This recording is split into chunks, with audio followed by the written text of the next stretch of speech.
Top quality और consistent performance के लिए सिर्फ सिल्वर पंप नाम याद रखना। ಭಾರತದ ದಾಳಿಗೆ ಪಾಕಿಸ್ತಾನ ನಾಮಾವಶೇಷ ಆಗುವಂತ ಸಂದರ್ಭ ಬಂದಿದೆ. ನಾಮಾವಶೇಷ. ಸ್ಟಾಕ್ ಮಾರ್ಕೆಟ್ ನೆಗೆದು ಬಿದ್ದೋಗಿದೆ. ಅಲ್ಲೊಂದು ಮಾರ್ಕೆಟ್ ಅನ್ನುವಂಥದ್ದು ಇದೆಯಾ? ಅದನ್ನು ಕೇಳಬೇಕು ಫಸ್ಟ್. ಸ್ಟಾಕ್ ಮಾರ್ಕೆಟ್ ಯಾವ ಸ್ಟಾಕ್ ಇದೆ ಅಂತ ಕೇಳಬೇಕು. ಯಾವ ಗುಜರಿ ಸ್ಟಾಕ್ ಇದೆ ಎಲ್ಲಿ ಅಂತ ಕೇಳಬೇಕು. ನೆಗೆದು ಬಿದ್ದು ಹೋಗಿದೆ. ಸಾಲ ಕೊಡಿ, ಭಿಕ್ಷೆ ಬೇಡ್ತಾ ಇದೆ ಪಾಕಿಸ್ತಾನ.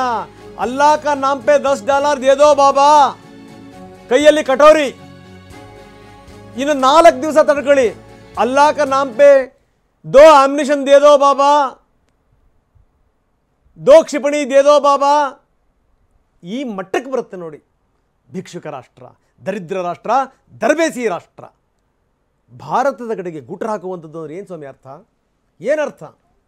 ನಿಮಗೆ ನೆಲ ಬೇರೆ ಮಾಡಿಕೊಟ್ಟು, ನಿಮಗೆ ಬದುಕಕ್ಕೆ ಅವಕಾಶ ಕೊಟ್ಟು, ನಿಮಗೆ ನಮ್ಮ ನೀರು ಕೊಟ್ಟರು, ನಮ್ಮ ಸಿಂಧು ನದಿಯ ನೀರನ್ನು ಕೊಟ್ಟರು, ನಾವು ನಿಮ್ಮ ಅನ್ನಿಸ್ಕೋಬೇಕು ಅಂತಂದರೆ